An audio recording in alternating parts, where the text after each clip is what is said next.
is Dr. Kelly Harper with Tuscan Ridge Animal Hospital, and we are going to spend a little bit of time together talking about dog behavior. We commonly get questions asked about problems with people's dogs and their unusual behavior, and my assistant Lydia is going to ask me some of the commonly asked questions that we get, and I'm going to answer them. Hopefully this will clear up any confusion you might have about your dog's behavior. Awesome. Well, Dr. Harper, I do have a few questions for you. The first one being, if my dog is having behavior problems, are they capable of change? In many cases, behavioral problems can be improved upon. They are not always completely solvable, but with some professional guidance and sometimes training, you can improve upon your dog's behavior at home. When should you start obedience training with your dog? Obedience training can be started as early as when the puppy has finished several of their required health vaccinations. So generally speaking, I would say anywhere from 3 to 4 months of age. Perfect. What are the most common behavior problems in dogs? Oh, there's a list of several things that come to my mind. Whining, barking, digging, chewing, separation anxiety, inappropriate elimination within the house, and of course aggression. Okay, and how can you address those behaviors? Well, it's really important to understand the foundational cause behind why those behaviors are occurring in order to be able to solve the question or problem as about the behavior. So sometimes behavioral problems are rooted in fear. Sometimes they're rooted in inadequate or improper socialization skills. Other times it can be the product of incomplete housebreaking. So it really just depends upon what the problem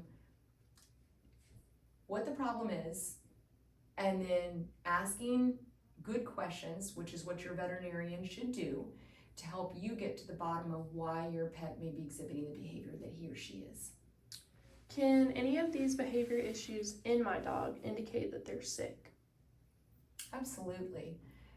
There are a number of behavioral problems that can indicate your pet is sick. For instance, inappropriate elimination in the household. Urinating may indicate that there is a medical problem, like a urinary tract infection or something even more serious. Defecating in the house can also be a sign associated with diarrhea, which is commonly seen with a lot of different problems. Wandering aimlessly, howling, and turning day into night, the dog's inability to recognize when they should be sleeping and when they should be awake, are very common signs of cognitive problems, which we see in older dogs, dementia, if you will.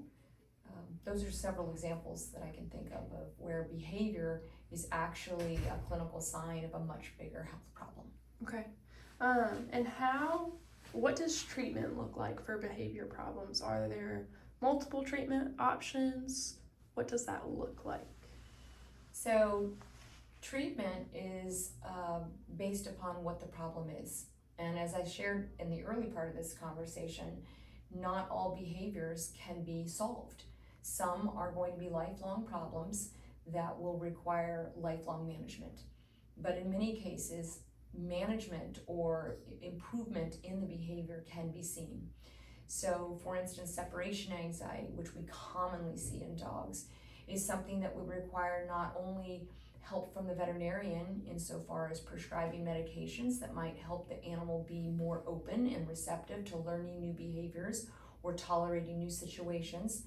That medication must always be paired with behavioral modification that the owner is providing for that animal at home. In other situations, when you're talking about aggression, we need to determine what the cause or the root cause of the aggression is. If it's fear-based, we may be able to make improvements upon it, but you're definitely going to need to speak with a veterinarian and possibly a trainer recommended by your veterinarian to help get to the bottom of that problem.